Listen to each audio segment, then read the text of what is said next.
ಓಂ ಶಾಂತಿ. ಮುರಳಿಯ ದಿನಾಂಕ 19/12/21. दिव्य ब्राह्मण जन्म के भाग्य की रेखाएं. ದಿವ್ಯ ಬ್ರಾಹ್ಮಣ ಜನ್ಮದ ಭಾಗ್ಯದ ರೇಖೆಗಳು. आज विश्व रचयिता बाप दादा अपने विश्व की सर्व मनुष्य आत्माओं रूपी बच्चों को देख रहे. ಈ ದಿನ ವಿಶ್ವ ರಚಯಿತ ತಂದೆ ವಿಶ್ವದ ಸರ್ವ ಮನುಷ್ಯ ಆತ್ಮರೂಪಿ ಮಕ್ಕಳನ್ನು ನೋಡ್ತಾ ಇದ್ದಾರೆ. सर्व आत्माओं में अर्थात सर्व बच्चों में 2 प्रकार के बच्चे. ವಿಶ್ವದ ಸರ್ವ ಆತ್ಮರುಗಳಲ್ಲಿ 2 ಪ್ರಕಾರದ ಮಕ್ಕಳಿದ್ದಾರೆ. एक है बाप को पहचानने वाले और दूसरे हैं पुकारने वाले व परखने के प्रयत्न करने वाले. ಒಂದು ಪ್ರಕಾರದ ಮಕ್ಕಳು ಅಂದರೆ ತಂದೆಯನ್ನು ಗುರ್ತಿಸುವಂಥವರು. ಮತ್ತೊಂದು ಪ್ರಕಾರದ ಮಕ್ಕಳು ಅಂದರೆ ತಂದೆಯನ್ನು ಕರೆಯುವಂಥವರು ಅಥವಾ ಗುರ್ತಿಸಲು ಪ್ರಯತ್ನ ಮಾಡುವಂಥವರು.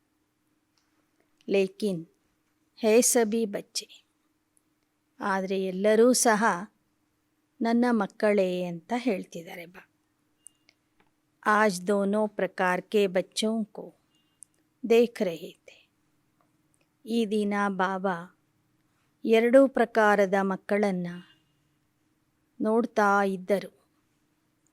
सर्व बच्चों में से पहचानने वाले व प्राप्त करने वाले बच्चे बहुत थोड़े.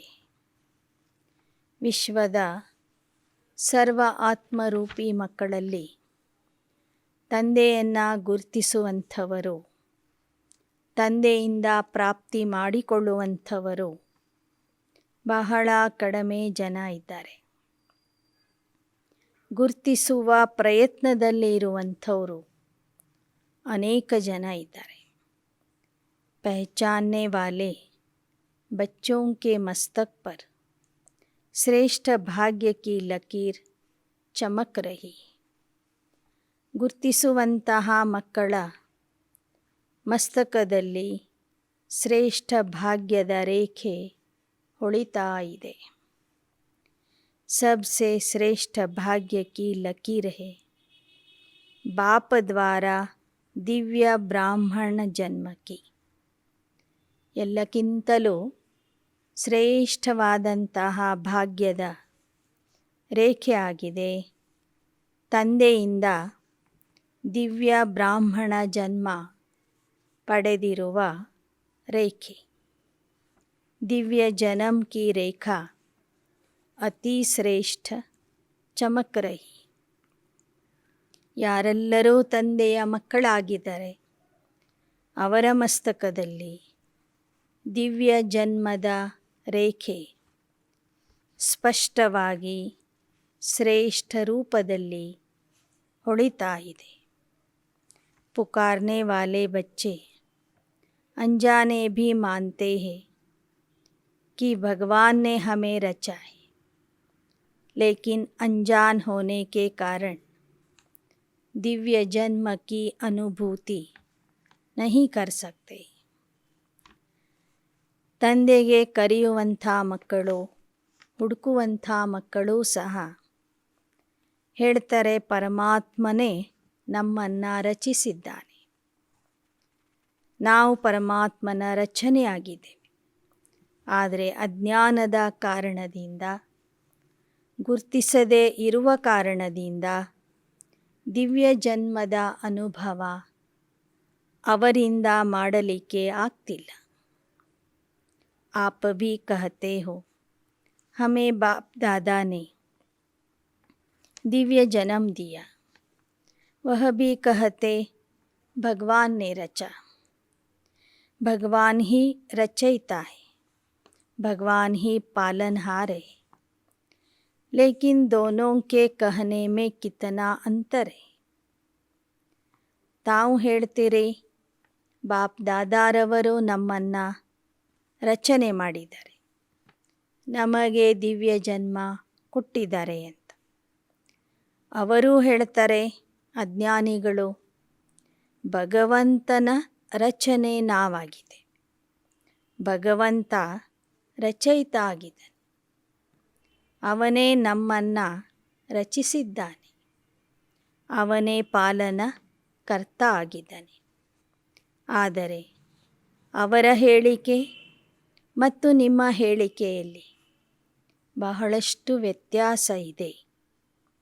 आप अनुभव से, नशे से, नॉलेज से कहते हो कि हमको बाप दादा माता पिता ने रचा, अर्थात ब्राह्मण जन्म दिया.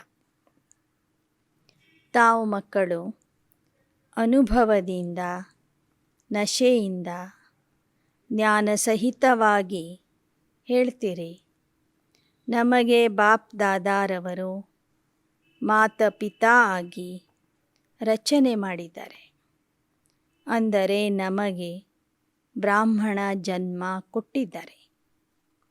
रचता को, जन्म को, जन्म पत्री को, दिव्य जन्म की विधि और सिद्धि को जानते हो.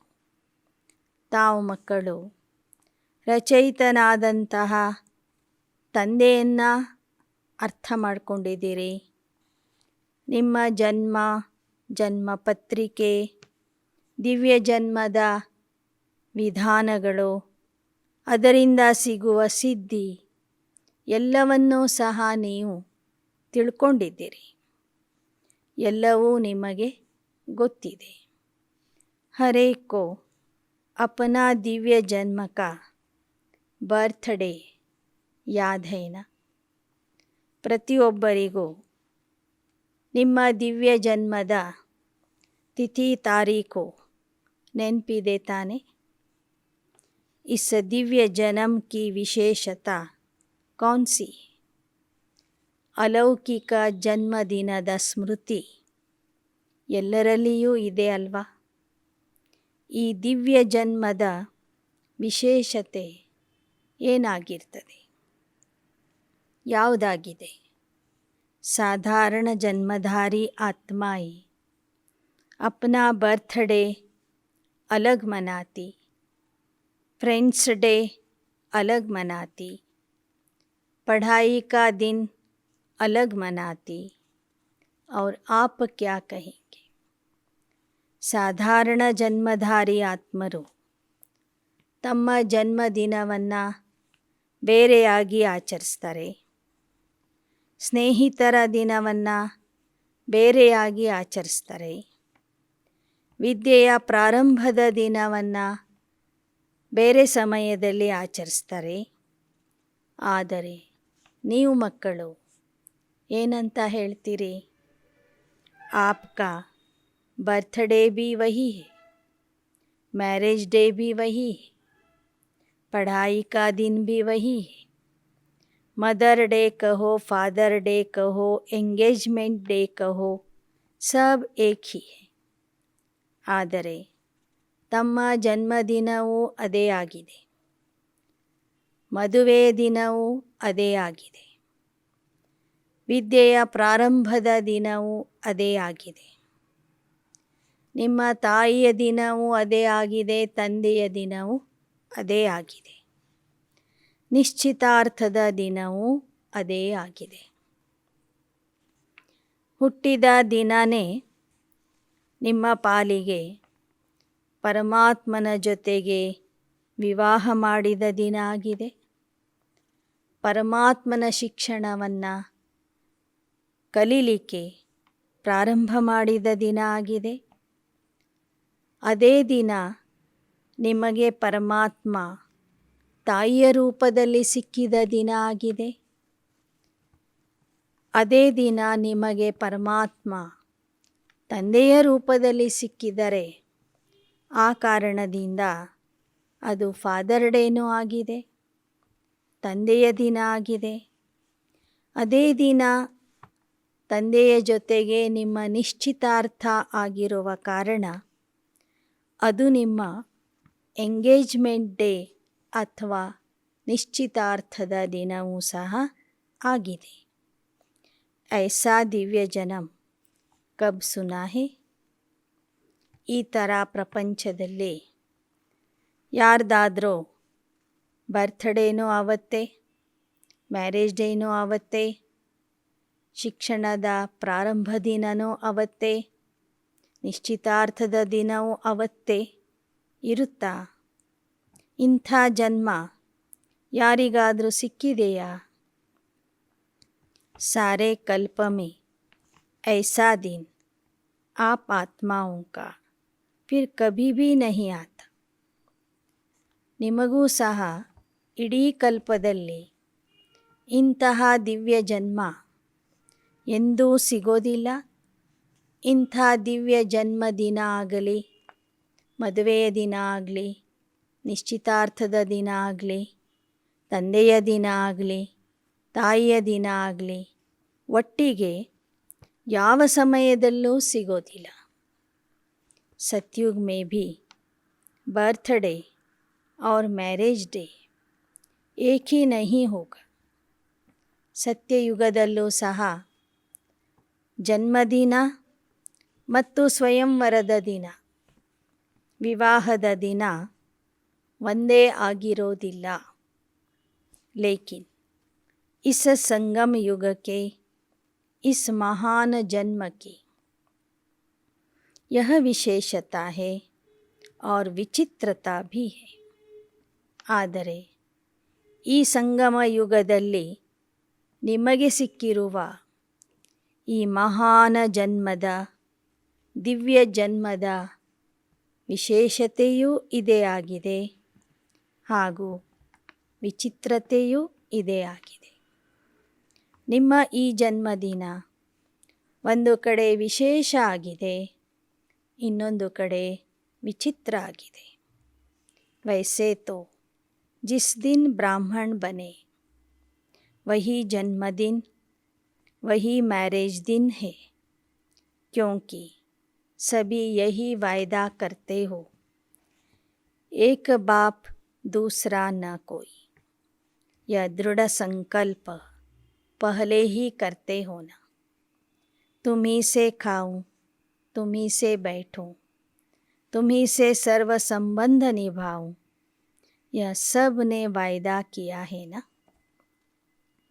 ಯಾವ ದಿನ ನೀವು ಬ್ರಾಹ್ಮಣ ಜನ್ಮವನ್ನು ಪಡ್ಕೊಂಡಿದ್ದೀರಿ ಆ ದಿನವೇ ನಿಮಗೆ ಜನ್ಮದಿನವೂ ಆಗಿದೆ, ವಿವಾಹದ ದಿನವೂ ಆಗಿದೆ.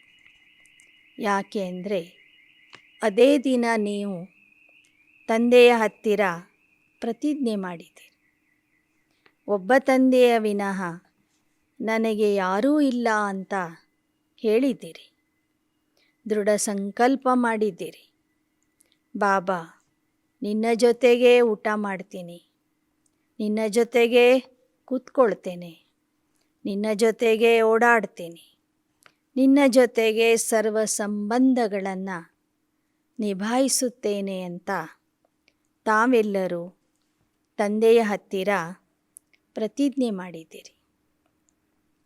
पांडवों ने, माताओं ने, कुमारियों ने सभी ने वायदा किया है. ಪಾಂಡವರು, ಮಾತೆಯರು, ಕುಮಾರಿಯರು ಎಲ್ಲರೂ ಈ ಥರದ ಪ್ರತಿಜ್ಞೆ ಮಾಡಿದ್ದೀರಿ.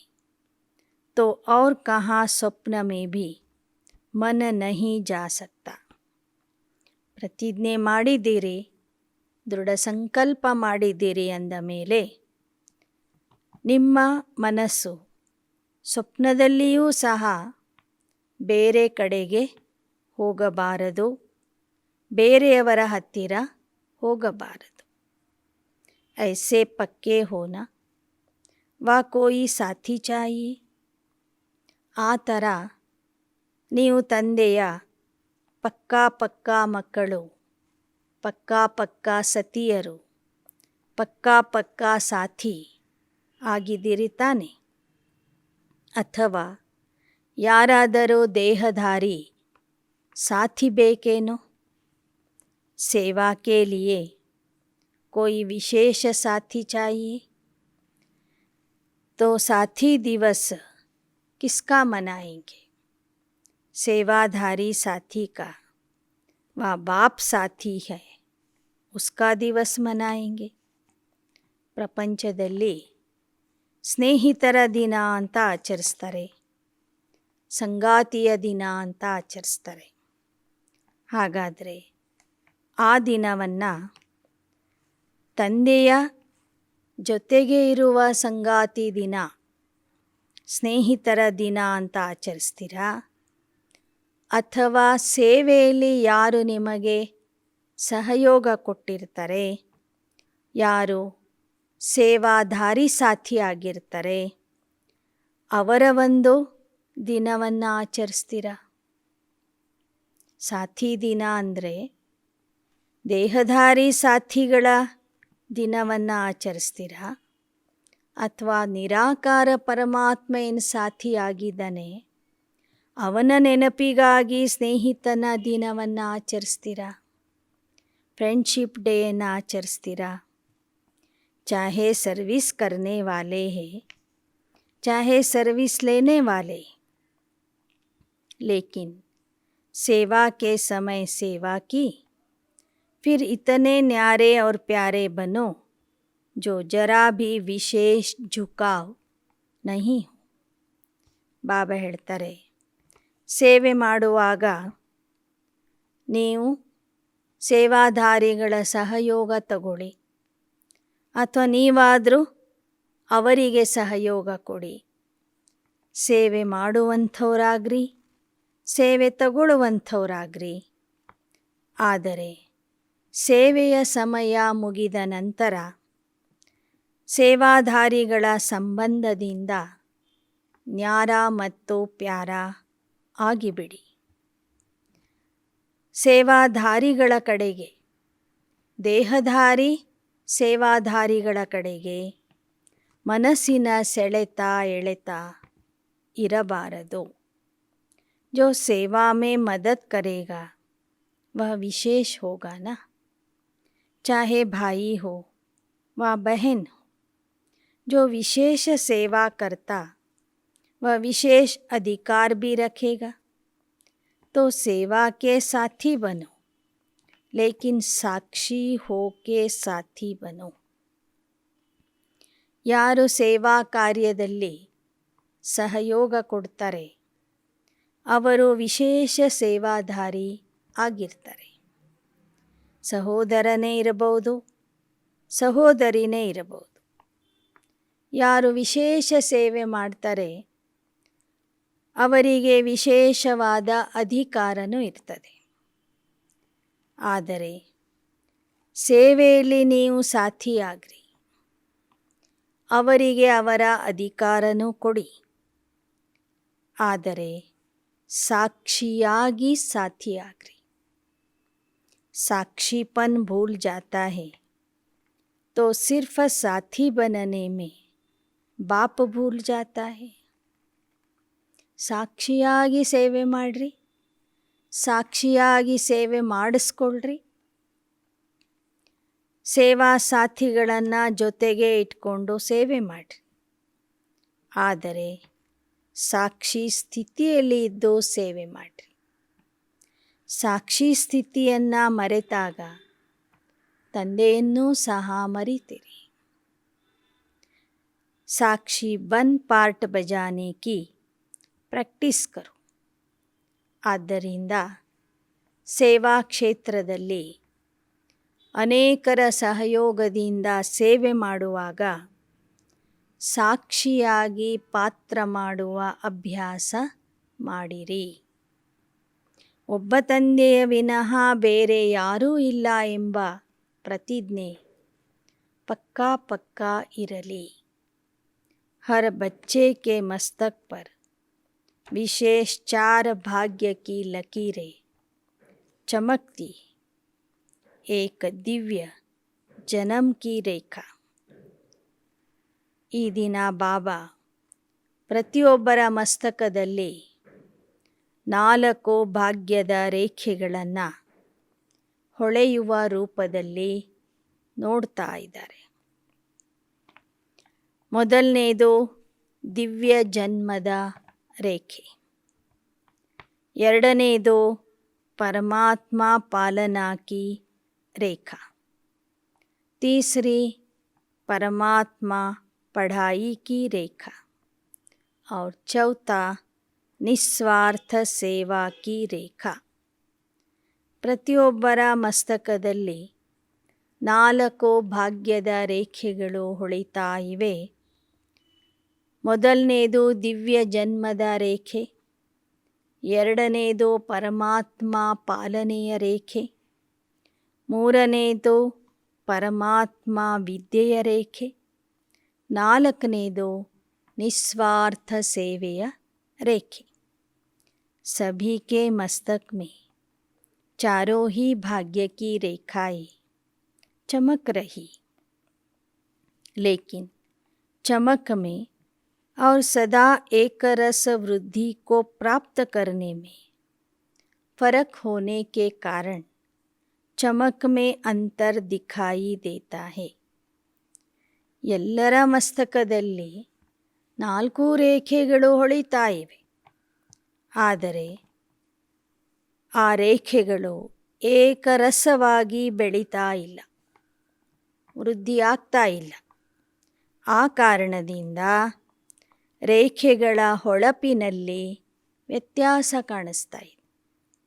ಒಮ್ಮೆ 4 ರೇಖೆಗಳು ಹೊಳಿತಾ ಇರ್ತವೆ, ಒಮ್ಮೆ 1 ರೇಖೆ ಹೊಳಿತಾ ಇರ್ತದೆ, ಇನ್ನೊಮ್ಮೆ 2 ರೇಖೆಗಳು ಹೊಳಿತಾವೆ, 2 ಅಸ್ಪಷ್ಟವಾಗಿ ಕಾಣ್ತಿರ್ತವೆ. ಹೀಗೆ ವ್ಯತ್ಯಾಸ ಕಾಣಿಸ್ತಾ ಇದೆ.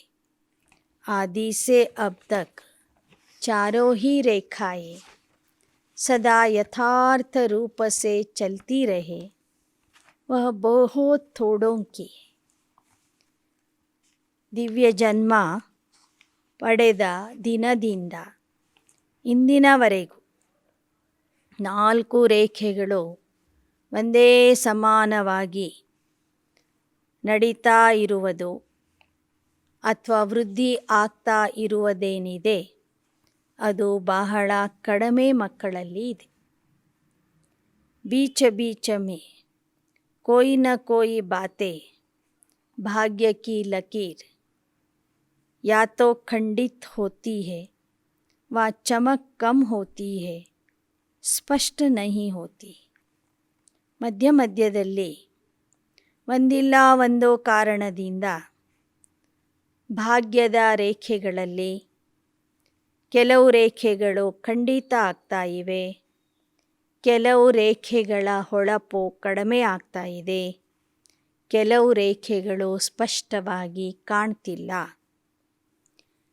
जैसे हस्तरेखाएं भी देखते हैं ना, कोई की खंडित होती, कोई की एक रस होती, कोई की स्पष्ट होती, कोई की स्पष्ट नहीं होती. ಹೇಗೆ ಹಸ್ತರೇಖೆಗಳನ್ನು ನೋಡ್ತಾರಲ್ವಾ, ಆ ಹಸ್ತರೇಖೆಗಳಲ್ಲಿಯೂ ಸಹ ಕೆಲವರ ರೇಖೆಗಳು ಖಂಡಿತ ಆಗಿರ್ತವೆ, ಕೆಲವರ ರೇಖೆಗಳು ಸ್ಪಷ್ಟವಾಗಿ ಕಾಣ್ತಿರ್ತವೆ, ಕೆಲವರ ರೇಖೆಗಳು ಏಕರಸವಾಗಿ ಉದ್ದಕ್ಕೆ ಬೆಳೆದಿರ್ತವೆ, ಕೆಲವರದು ಸ್ಪಷ್ಟವಾಗಿ ಕಾಣ್ತಿರೋದಿಲ್ಲ. बाप दादा भी बच्चों के भाग्य की रेखा को देखते रहते. ಹಾಗೆ ಬಾಬವರು ಸಹ ಮಕ್ಕಳ ಭಾಗ್ಯದ ರೇಖೆಗಳನ್ನು ನೋಡ್ತಾ ಇರ್ತಾರೆ.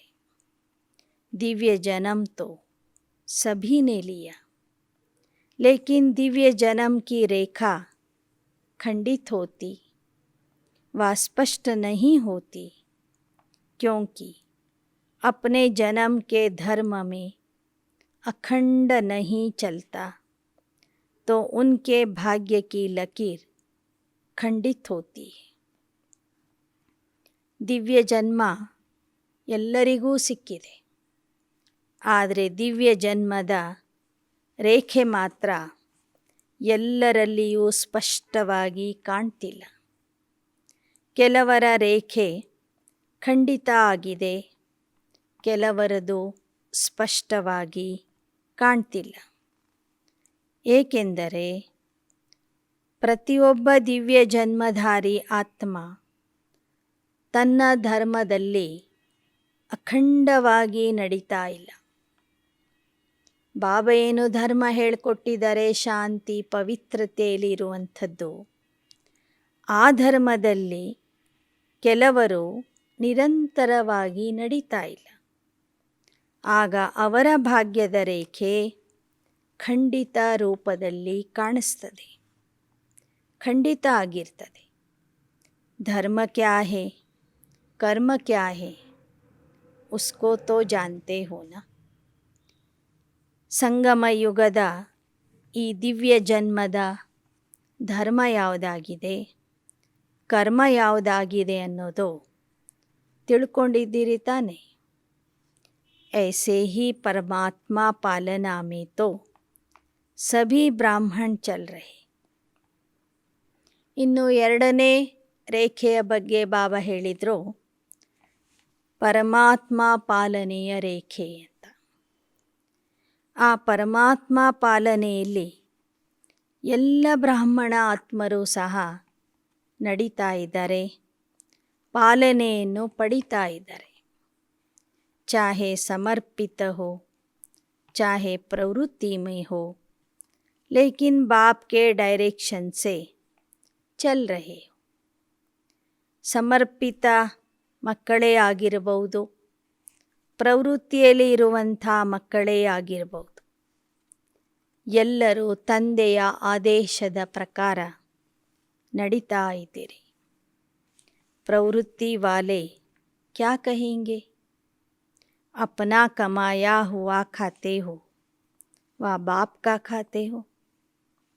ನೀವು ಗಳಿಸಿದ್ದನ್ನೇ ನೀವು ಊಟ ಮಾಡ್ತೀರಾ ಅಥವಾ ಬಾಬಾ ಕೊಡುವುದನ್ನು ಊಟ ಮಾಡ್ತೀರಾ? बाप का खाते हैं ना, क्योंकि अपना सब कुछ बाप को दे दिया तो बाप का ही हुआ ना. ಬಾಬಾ ಹೇಳ್ತಾರೆ, ಪ್ರವೃತ್ತಿಯಲ್ಲಿ ಇರುವಂಥವರು ಸಹ ತಂದೆಯ ಖಜಾನೆಯಿಂದ, ತಂದೆಯ ಭಂಡಾರದಿಂದ ಊಟ ಮಾಡ್ತಿದ್ದೀನಿ ಅಂತ ತಿಳ್ಕೊಬೇಕು. ಯಾಕೆ ಅಂದರೆ ನೀವು ಗಳಿಸಿದ್ದನ್ನೆಲ್ಲ ಮನಬುದ್ಧಿಯಿಂದ ತಂದೆಗೆ ಅರ್ಪಣೆ ಮಾಡ್ತೀರಿ. ಆಗ ಅದು ತಂದೆಯದ್ದಾಗ್ತದೆ. ಆ ಹಣದಿಂದನೇ ನಂತರ ನೀವು ನಿಮ್ಮ ಜೀವನ ನಿರ್ವಹಣೆ ಮಾಡ್ತೀರಿ, ಊಟ ಮಾಡ್ತೀರಿ, ಬೇರೆ ಬೇರೆ ಕಾರ್ಯಗಳನ್ನು ಮಾಡ್ತೀರಿ.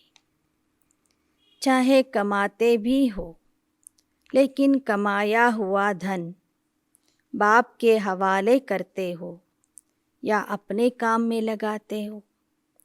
ಭಲೆ ನೀವೇ ಕಷ್ಟಪಟ್ಟು ದುಡಿತೀರಿ, ಸಂಪಾದನೆ ಮಾಡ್ತೀರಿ, ಆದರೆ ಸಂಪಾದಿಸಿದ ಹಣವನ್ನು ನೀವು ತಂದೆಗೆ ಅರ್ಪಣೆ ಮಾಡ್ತೀರಿ.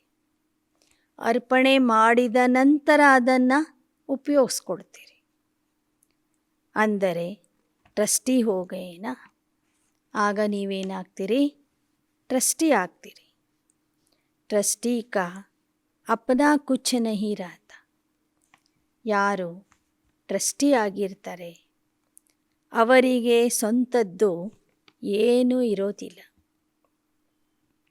ಗೃಹಸ್ಥಿ ಮೇ ಅಪ್ನಾಪನ್ ಹೋತಾ, ಟ್ರಸ್ಟಿ ಅರ್ಥಾತ್ ಸಬ್ ಬಾಪ್ ಕಾ. ಯಾರು ತಮಗೆ ತಾವು ಗೃಹಸ್ಥಿ ಅಂತ ತಿಳ್ಕೊಳ್ತಾರೆ ಅವರಲ್ಲಿ ಮೋಹ ಮಮತ್ವ ಇರ್ತದೆ, ತಮ್ಮತನ ಇರ್ತದೆ. ಯಾರು ಟ್ರಸ್ಟಿ ಆಗಿರ್ತಾರೆ ಅವರು ಎಲ್ಲವೂ ತಂದೆಯದು ಅಂತ ತಿಳ್ಕೊಳ್ತಾರೆ. ಅಪ್ನೆ ಹಾತ್ ಸೆ ಖಾನಾ ಬನಾತೆ ಹೋ ತೋ ಭಿ ಸಮಜ್ತೆ ಹೋ ನಾ.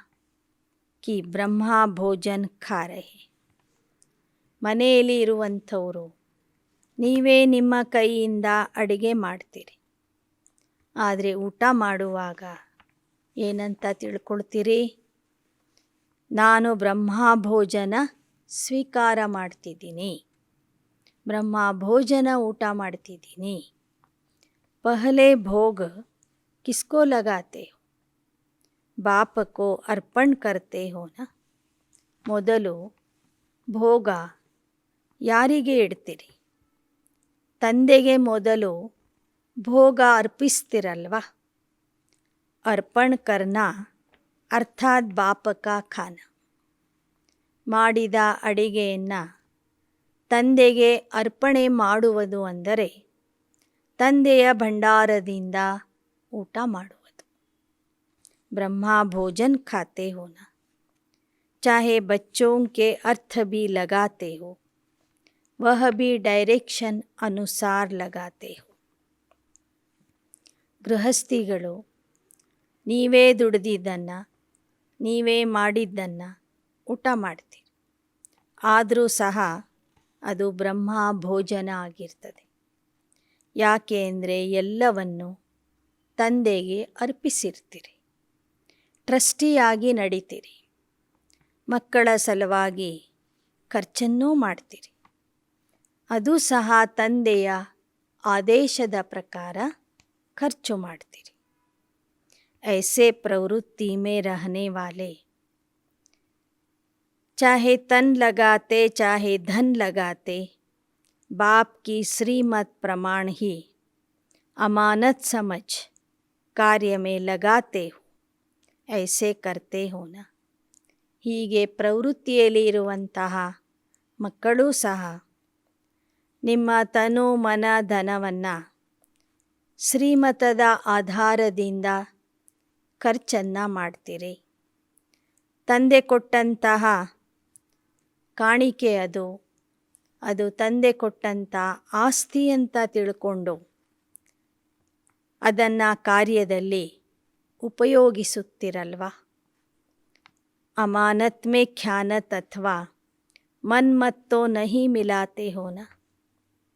ಟ್ರಸ್ಟಿಯಾಗಿ ತಂದೆ ಕೊಟ್ಟಂಥ ಖಜಾನೆಯನ್ನು ಸಂಭಾಲನೆ ಮಾಡ್ತಿರುವಾಗ ನಿಮ್ಮ ಮನ್ಮತವನ್ನು ಅದರಲ್ಲಿ ಸೇರಿಸೋದಿಲ್ಲ ತಾನೆ. तो परमात्मा पालना सब ब्राह्मण आत्माओं को मिल रही. ಹೀಗೆ ಪರಮಾತ್ಮನ ಪಾಲನೆ ಕೇವಲ ಸೇವಾ ಕೇಂದ್ರದಲ್ಲಿ ಇರುವಂತಹ ಸಮರ್ಪಿತ ಆತ್ಮರಿಗೆ ಮಾತ್ರ ಅಲ್ಲ, ಇಡೀ ಬ್ರಾಹ್ಮಣ ಪರಿವಾರದ ಆತ್ಮರಿಗೆ ಸಿಗ್ತಾ ಇದೆ. ಪಾಲನಾ ಕಿ ಜಾತಿ ಹೇ ಶಕ್ತಿಶಾಲಿ ಬನಾನೆ ಕೆ ಲಿಯೆ. ಪಾಲನೆ ಯಾಕೆ ಮಾಡ್ತಾರೆ ತಂದೆ ತಾಯಿಗಳು? ಮಕ್ಕಳ ಪಾಲನೆ ಯಾಕೆ ಮಾಡ್ತಾರೆ? ಮಕ್ಕಳು ಶಕ್ತಿಶಾಲಿ ಆಗಲಿ ಎಂಬ ಉದ್ದೇಶದಿಂದ ಪಾಲನೆ ಮಾಡ್ತಾರೆ. ಮಾತಾ ಕಿ ಪಾಲನಾ ಕಾ ಪ್ರತ್ಯಕ್ಷ ರೂಪ ಕ್ಯಾ ಹೋತಾ ಹೈ? ತಾಯಿ ಮಗುವಿನ ಪಾಲನೆ ಮಾಡ್ತದೆ, ಅದರ ಪ್ರತ್ಯಕ್ಷ ರೂಪ ಏನಾಗಿರ್ತದೆ? ಬಚ್ಚಾ ಶಕ್ತಿಶಾಲಿ ಬಂತಾ ಹೈ. ತಾಯಿಯ ಪಾಲನೆ ಎಷ್ಟೆಷ್ಟು ಅಧಿಕವಾಗಿ ಸಿಗ್ತದೆ ಅಷ್ಟೇ ಆ ಮಗು ಶಕ್ತಿಶಾಲಿ ಆಗಿಬಿಡ್ತದೆ. तो ब्रह्मा माँ की पालना द्वारा सभी मास्टर सर्वशक्तिमान बने हो. ಹಾಗೆ ಇಲ್ಲಿಯೂ ಸಹ ಬ್ರಹ್ಮ ತಾಯಿಯ ಪಾಲನೆಯಿಂದ ತಾವೆಲ್ಲರೂ ಮಾಸ್ಟರ್ ಸರ್ವಶಕ್ತಿಮಾನ್ ಆಗಿದ್ದೀರಿ. लेकिन कोई बच्चे सदा शक्तियों को कार्य में लगाते और कोई बच्चे प्राप्त शक्तियों को अर्थात पालना को कार्य में नहीं लगाते. ಆದರೆ ಮಕ್ಕಳಲ್ಲಿ ಕೆಲವರು ಸಿಕ್ಕಿರುವ ಶಕ್ತಿಗಳನ್ನು ಯಥಾರ್ಥವಾಗಿ ಕಾರ್ಯದಲ್ಲಿ ಉಪಯೋಗಿಸ್ತಾರೆ. ಕೆಲವರು ಯಥಾರ್ಥವಾಗಿ ಕಾರ್ಯದಲ್ಲಿ ಉಪಯೋಗಿಸುವುದಿಲ್ಲ. अर्थात पालना को प्रैक्टिकल में नहीं लाते. ಮಕ್ಕಳಲ್ಲಿ ಕೆಲವರು ಸಿಕ್ಕಿರುವ ಪಾಲನೆಯನ್ನು ಪ್ರತ್ಯಕ್ಷ ಜೀವನದಲ್ಲಿ ಅನುಭವ ಮಾಡೋದಿಲ್ಲ, ಅದರ ಫಲವನ್ನು ಅನುಭವಿಸೋದಿಲ್ಲ. इसलिए श्रेष्ठ पालना मिलते हुए भी कमज़ोर रह जाते और भाग्य की लकीर खंडित हो जाती. ಉಪಯೋಗಿಸುವ ವಿಧಾನ ಸರಿಯಾಗಿ ತಿಳ್ಕೊಳ್ಳದೇನೆ ಅನೇಕ ಮಕ್ಕಳಿಗೆ ಶ್ರೇಷ್ಠ ಪಾಲನೆ ಸಿಕ್ತಿದ್ರೂ ಸಹ ಅವರು ದುರ್ಬಲ ಆಗಿ ಉಳಿತಾರೆ. ಅವರ ಪಾಲನೆಯ ಭಾಗ್ಯದ ರೇಖೆ ಏನಿದೆ ಅದು ಖಂಡಿತ ಆಗಿರ್ತದೆ. ऐसे ही पढ़ाई की लकीर. पढ़ाई का एम ऑब्जेक्ट है श्रेष्ठ पद को प्राप्त करना. ವಿದ್ಯೆಯ ರೇಖೆ ಸಂಗಮ ಯುಗದ ವಿದ್ಯೆಯ ಅಥವಾ ಶಿಕ್ಷಣದ ಗುರಿ ಉದ್ದೇಶ ಆಗಿದೆ ಶ್ರೇಷ್ಠ ಪದವಿಯನ್ನು ಪ್ರಾಪ್ತಿ ಮಾಡಿಕೊಳ್ಳೋದು. शिक्षक बाप पढ़ाई सबको एक ही पढ़ाता, एक ही समय पर पढ़ाता. लेकिन जो श्रेष्ठ ब्राह्मण जीवन व पढ़ाई का पद अथवा नशा है वह सबको एक जैसा नहीं रहता. ಸಂಗಮ ಯುಗದಲ್ಲಿ ಪರಮ ಶಿಕ್ಷಕನಾದಂಥ ತಂದೆ ಒಂದೇ ಸಮಯದಲ್ಲಿ ಒಂದೇ ಪಾಠವನ್ನು ಎಲ್ಲರಿಗೂ ಓದಿಸ್ತಾರೆ, ಒಂದೇ ರೀತಿಯ ಶಿಕ್ಷಣ ಕೊಡ್ತಾರೆ. ಆದರೆ ಈ ಶ್ರೇಷ್ಠ ಬ್ರಾಹ್ಮಣ ಜೀವನದ ವಿದ್ಯೆಯಿಂದ ಸಿಗುವ ಪದವಿ ಅಥವಾ ಪ್ರಾಪ್ತಿ ಏನಿದೆ ಅದರ ನಶೆ ಎಲ್ಲರಲ್ಲಿಯೂ ಒಂದೇ ಥರ ಇರೋದಿಲ್ಲ. ಬಾಬಾ ಒಂದೇ ರೀತಿಯ ಶಿಕ್ಷಣ ಕೊಟ್ಟರೂ ಎಲ್ಲರೂ ಒಂದೇ ರೀತಿಯ ಪದವಿಯನ್ನು ಪಡ್ಕೊಳ್ಳೋದಿಲ್ಲ. ಆ ಪದವಿಯ ಬಗ್ಗೆ ಪ್ರಾಪ್ತಿಯ ಬಗ್ಗೆ ನಶೆಯೂ ಸಹ ಎಲ್ಲರಲ್ಲೂ ಒಂದೇ ಥರ ಇರೋದಿಲ್ಲ. फरिश्तासो देवता स्टेटस को सदा स्मृति में नहीं रखते, इसलिए भाग्य की लकीर में अंतर पड़ जाता है. ನಾವೇ ಸಂಗಮ ಯುಗದ ಫರಿಷ್ತಾಸೋ ದೇವತಾ ಎಂಬ ಸ್ಥಿತಿಯನ್ನು ಸದಾ ಸ್ಮೃತಿಯಲ್ಲಿ ಇಟ್ಕೊಳ್ಳೋದಿಲ್ಲ. ಅಂತಹ ಮಕ್ಕಳ ವಿದ್ಯೆಯ ಭಾಗ್ಯದ ರೇಖೆ ಏನಿದೆ ಇದರಲ್ಲಿ ವ್ಯತ್ಯಾಸ ಕಾಣಿಸ್ತದೆ.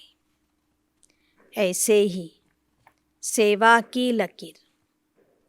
सेवा की विशेषता है जो ब्रह्मा बाप ने साकार रूप में अंतिम वरदान रूप में स्मृति दिलाई. ಹಾಗೆಯೇ ನಾಲ್ಕನೆಯ ರೇಖೆ ನಿಸ್ವಾರ್ಥ ಸೇವೆಯ ರೇಖೆಯಾಗಿದೆ. ಸೇವೆಯ ವಿಶೇಷತೆ ಏನು ಅಂದರೆ ಬ್ರಹ್ಮಾ ಬಾಬಾ ತಮ್ಮ ಸಾಕಾರ ರೂಪದ ಕೊನೆ ಸಮಯದಲ್ಲಿ ವರದಾನಗಳ ರೂಪದಲ್ಲಿ ಆ ಸೇವೆಯ ಸ್ಮೃತಿಯನ್ನು ತಂದುಕೊಟ್ರು. ಸೇವೆಯ ವಿಶೇಷತೆಯನ್ನು ವರದಾನದ ರೂಪದಲ್ಲಿ ಕೊಟ್ಟೋದ್ರು. ಅದು ಯಾವ ವರದಾನ ಅಂದರೆ ನಿರಾಕಾರಿ, ನಿರ್ವಿಕಾರಿ और निरहंकारी बनो ಅಂತ ಹೇಳಿದರು. निराकारी स्थिति में स्थित होने के बिना किसी भी आत्मा को सेवा का फल नहीं दे सकते. ಬಾಬಾ ತಿಳಿಸಿದರು, ನಿರಾಕಾರಿ ಸ್ಥಿತಿಯಲ್ಲಿ ಸ್ಥಿತ ಆಗದೆ ವಿನಃ ಯಾವ ಆತ್ಮಕ್ಕೂ ಸಹ ನೀವು ಸೇವೆಯ ಫಲವನ್ನು ಕೊಡೋದಕ್ಕೆ ಆಗೋದಿಲ್ಲ. ಕ್ಯೋಂಕಿ ಆತ್ಮ ಕಾ ತೀರ್ ಆತ್ಮ ಕೋ ಲಗ್ತಾ ಹೈ. ಯಾಕೆ ಅಂದರೆ ಎಲ್ಲಿಯವರೆಗೆ ನೀವು ನಿರಾಕಾರ ಆತ್ಮ ಆಗಿ ಮುಂದೆ ಬರುವಂಥ ಆತ್ಮರನ್ನು ನಿರಾಕಾರ ಆತ್ಮ ರೂಪದಲ್ಲಿ ನೋಡೋದಿಲ್ಲ, ಅಲ್ಲಿಯ ತನಕ ಆತ್ಮದ ಬಾಣ ಆತ್ಮಕ್ಕೆ ನಾಟೋದಿಲ್ಲ. ಸದಾ ಸ್ವಯಂ इस स्थिति में स्थित नहीं है तो जिनकी सेवा करते वह भी सदा स्मृति स्वरूप नहीं बन सकते हैं.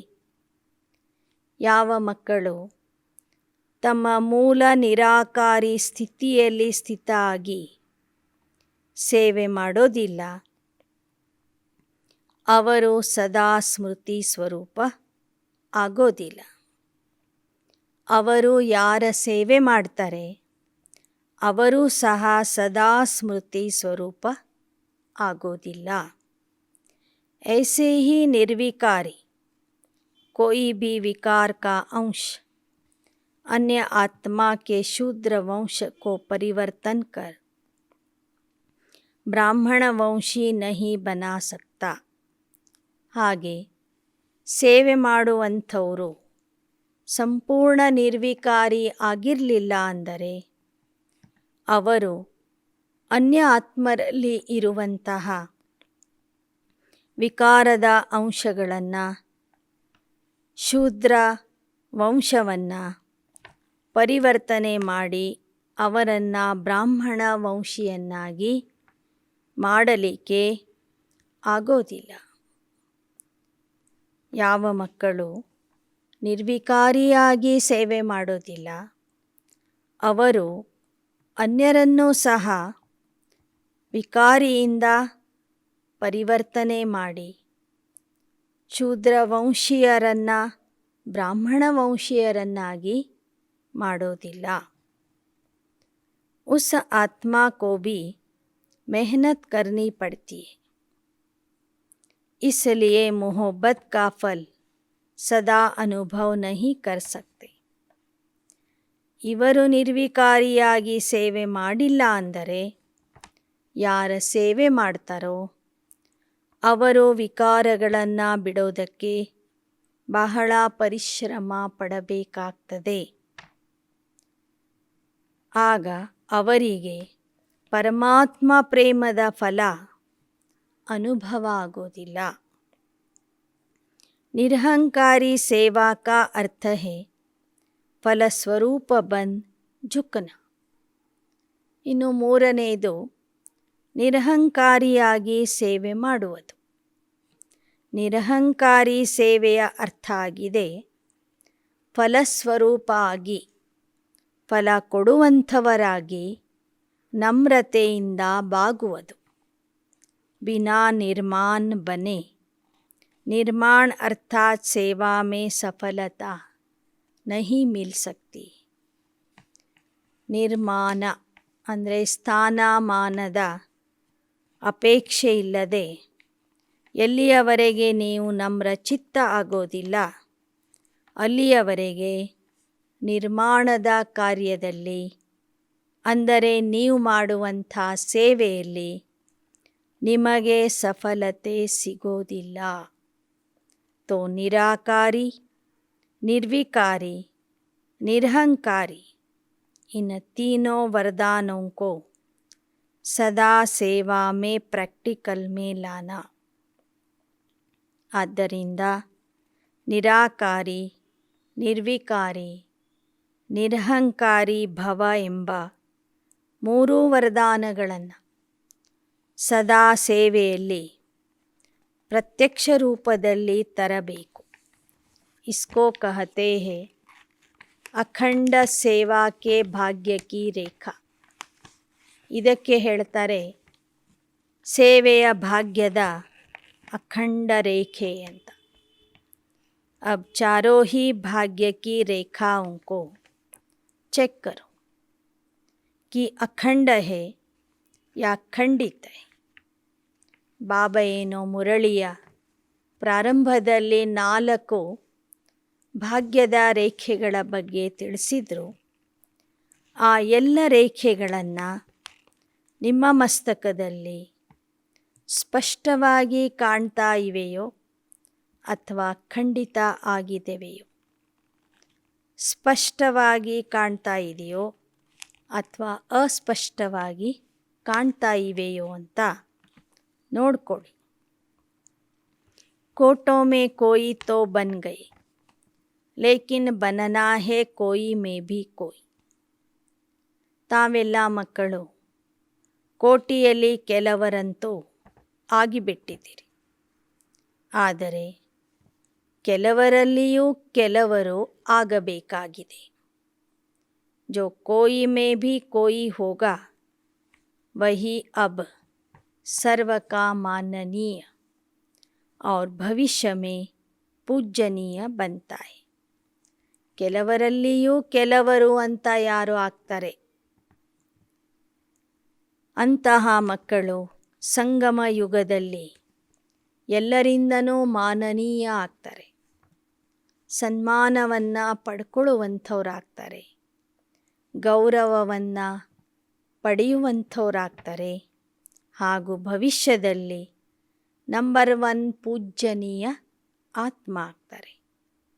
जो अखंड भाग्य के तकदीरवान है, उसकी निशानी है वह अब भी सर्व ब्राह्मण परिवार का प्यारा होगा. माननीय होने के कारण सर्व की दुआएं श्रेष्ठ आत्माओं के भाग्य की लकीर को चमकाती रहती है. ಯಾರು ಅಖಂಡ ಭಾಗ್ಯದ ಅಧಿಕಾರಿಯಾಗಿರ್ತಾರೆ, ಭಾಗ್ಯವಂತರಾಗಿರ್ತಾರೆ, ಅವರ ಲಕ್ಷಣ ಗುರುತು ಏನೆಂದರೆ ಅವರು ಸಂಗಮ ಯುಗದಲ್ಲಿ ಇಡೀ ಬ್ರಾಹ್ಮಣ ಪರಿವಾರಕ್ಕೆ ಪ್ರಿಯ ಆತ್ಮ ಆಗಿರ್ತಾರೆ. ಮಾನನೀಯ ಆಗಿರುವ ಕಾರಣ ಅವರಿಗೆ ಎಲ್ಲರಿಂದನೂ ಆಶೀರ್ವಾದಗಳ ಪ್ರಾಪ್ತಿ ಆಗ್ತಿರ್ತದೆ. ಆ ಆಶೀರ್ವಾದಗಳ ಕಾರಣದಿಂದ ಅವರ ಭಾಗ್ಯದ ರೇಖೆ ಸದಾ ಹೊಳಿತಾ ಇರ್ತದೆ. तो अपने आप से पूछो मैं कौन, तो सुना आज क्या देखा. ಹಾಗಾದರೆ ನೀವೇ ನಿಮಗೆ ಕೇಳ್ಕೊಳ್ಳಿ, ನೀವೇ ಏನಾಗಿದ್ದೀರಿ, ಯಾರಾಗಿದ್ದೀರಿ? ತಿಳಿತೆ ಈ ದಿನದ ಸಮಾಚಾರ ಏನಿತ್ತು? ಈ ದಿನ ಬಾಬಾ ಮಕ್ಕಳಲ್ಲಿ ಏನನ್ನು ನೋಡಿದ್ರು? दुनिया वाले कहते हैं पालनहार है, जन्मदाता है, लेकिन जन्मदाता का ಪರಿಚಯ ही नहीं. ಪ್ರಪಂಚದವರು ಹೇಳ್ತಾರೆ ಪರಮಾತ್ಮನೇ ನಮಗೆ ಜನ್ಮದಾತ ಆಗಿದ್ದಾನೆ, ನಮ್ಮ ಪಾಲನಕರ್ತ ಆಗಿದ್ದಾನೆ ಅಂತ. ಆದರೆ ಆ ಜನ್ಮದಾತನ ಪರಿಚಯವೇ ಅವರಿಗೆ ಗೊತ್ತಿಲ್ಲ. और आप नशे से कहते हो कि जन्मदाता परमात्मा कैसे है, पालनहार परमात्मा कैसे है. ब्रह्मा माँ की पालना भी मिल रही है और बाप की श्रेष्ठ मत पर योग्य आत्माएं बन गए हो. ಆದರೆ ನೀವು ನಶೆಯಿಂದ ಹೇಳ್ತೀರಿ ಪರಮಾತ್ಮ ಜನ್ಮದಾತ ಆಗಿದ್ದಾನಂದರೆ ಹೇಗೆ ಆಗಿದ್ದಾನೆ, ಯಾವ ಥರದ ಜನ್ಮ ಕೊಡ್ತಾನೆ? ಅವನು ಪಾಲನಕರ್ತ ಆಗಿದ್ದಾನಂದರೆ ಯಾವ ರೀತಿಯಲ್ಲಿ ಪಾಲನೆ ಕೊಡ್ತಾನೆ, ಹೇಗೆ ಪಾಲನೆ ಕೊಡ್ತಾನೆ? ಇದು ನಿಮಗೆ ತಿಳಿದಿದೆ. ಬ್ರಹ್ಮ ತಂದೆಯ ಪಾಲನೆಯೂ ನಿಮಗೆ ಸಂಗಮ ಯುಗದಲ್ಲಿ ಸಿಗ್ತಾ ಇದೆ ಮತ್ತು ತಂದೆಯ ಶ್ರೇಷ್ಠ ಮತದ ಪಾಲನೆಯೂ ಸಿಗ್ತಾ ಇದೆ. ಇದರಿಂದ ನೀವು ಯೋಗ್ಯ ಆತ್ಮರಾಗಿ ಬಿಟ್ಟಿದ್ದೀರಿ, ಸ್ವರ್ಗದ ಲಾಯಕ ಆಗಿದ್ದೀರಿ. ಬಾಪ್ ಬಚ್ಚೆ ಕೋ योग्य बनाता है और माँ ಶಕ್ತಿಶಾಲಿ बनाती है. ತಂದೆ ಮಕ್ಕಳನ್ನು ಯೋಗ್ಯ ಮಕ್ಕಳನ್ನಾಗಿ ಮಾಡ್ತಾರೆ. ತಾಯಿ ಮಕ್ಕಳನ್ನು ಶಕ್ತಿಶಾಲಿಯನ್ನಾಗಿ ಮಾಡ್ತಾಳೆ. ದೋನೋ ಅನುಭವ ಹೇನ. ನಿಮಗೆ ಎರಡೂ ಪ್ರಕಾರದ ಅನುಭವ ಇದೆ ಅಲ್ವಾ? अच्छा, सर्व बाप समान सदा नॉलेजफुल पावरफुल बच्चों को सदा भाग्य विधाता द्वारा श्रेष्ठ भाग्य की स्पष्ट रेखाओं वाले भाग्यवान बच्चे सदा बाप समान त्रिवरदान प्राप्त हुए विशेष आत्माओं को सदा ब्राह्मण जन्म की पालना और पढ़ाई को आगे बढ़ाने वाले ऐसे अखंड भाग्यवान बच्चों को बाप दादा का याद प्यार और नमस्ते. ಹೀಗೆ ಸದಾ ತಂದೆಯ ಸಮಾನ ನಾಲೆಜ್ಫುಲ್ ಮತ್ತು ಪವರ್ಫುಲ್ ಆಗಿರುವಂತಹ ಮಕ್ಕಳಿಗೆ, ಜ್ಞಾನಪೂರ್ಣ ಮತ್ತು ಶಕ್ತಿಪೂರ್ಣ ಆಗಿರುವಂತಹ ಮಕ್ಕಳಿಗೆ ಭಾಗ್ಯವಿಧಾತ ತಂದೆಯಿಂದ ಶ್ರೇಷ್ಠ ಭಾಗ್ಯದ ಸ್ಪಷ್ಟ ರೇಖೆಗಳನ್ನು ಬರೆದುಕೊಂಡಿರುವಂತಹ ಭಾಗ್ಯವಾನ್ ಮಕ್ಕಳಿಗೆ ಸದಾ ತಂದೆಯ ಸಮಾನ ಮೂರು ವರದಾನಗಳ ಪ್ರಾಪ್ತಿ ಮಾಡಿಕೊಂಡು ವಿಶೇಷ ಆತ್ಮ ಆಗಿರುವಂತಹ ವಿಶೇಷ ಮಕ್ಕಳಿಗೆ सदा ब्राह्मण जन्म की पालना और पढ़ाई को आगे बढ़ाने वाले सदा ब्राह्मण जन्मದ ಪಾಲನೆ ಮತ್ತು ವಿದ್ಯಾಭ್ಯಾಸವನ್ನು ಮುಂದುವರೆಸುವಂತಹ ಮಕ್ಕಳಿಗೆ ऐसे अखंड भाग्यवान बच्चों को बाप दादा का याद प्यार और ನಮಸ್ತೆ.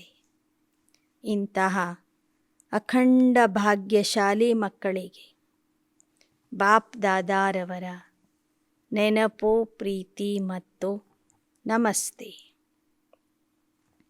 वरदान.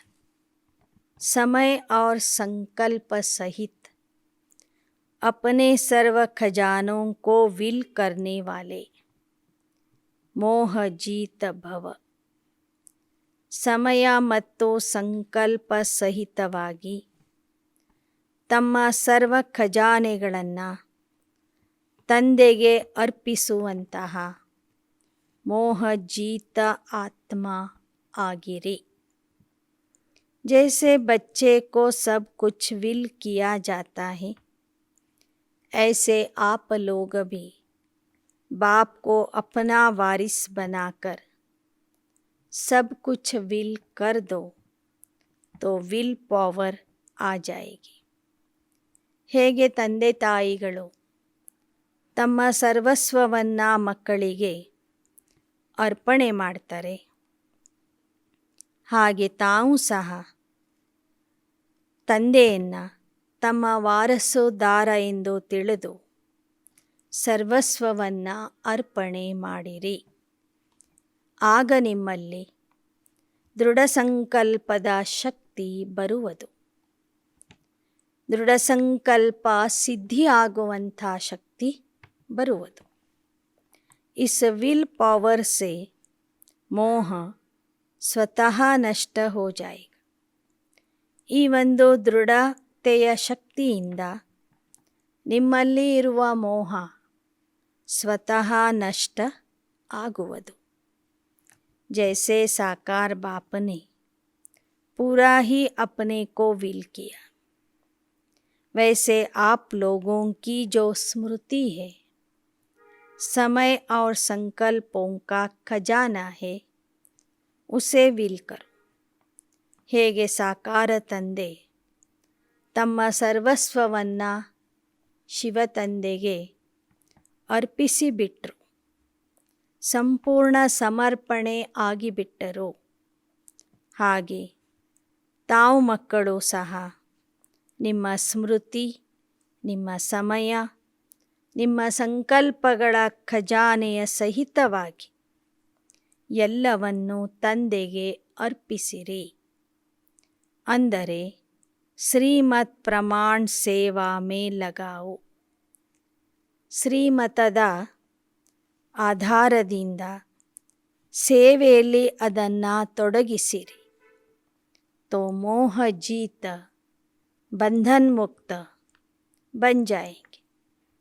ಆಗ ನೀವು ಮೋಹ ಜೀತ ಆಗ್ತೀರಿ, ಬಂಧನ್ ಮುಕ್ತ ಆಗ್ತೀರಿ. श्लोगन: एक दो का स्नेही बनने के लिए सरलता और सहनशीलता का गुण धारण करो. ಪರಸ್ಪರರ ಸ್ನೇಹಿ ಆಗಬೇಕಾದರೆ ಸರಳತೆ ಮತ್ತು ಸಹನಶೀಲತೆಯ ಗುಣವನ್ನು ಧಾರಣೆ ಮಾಡಿಕೊಳ್ಳಿರಿ. ಅಚ್ಚ. ಓಂ ಶಾಂತಿ.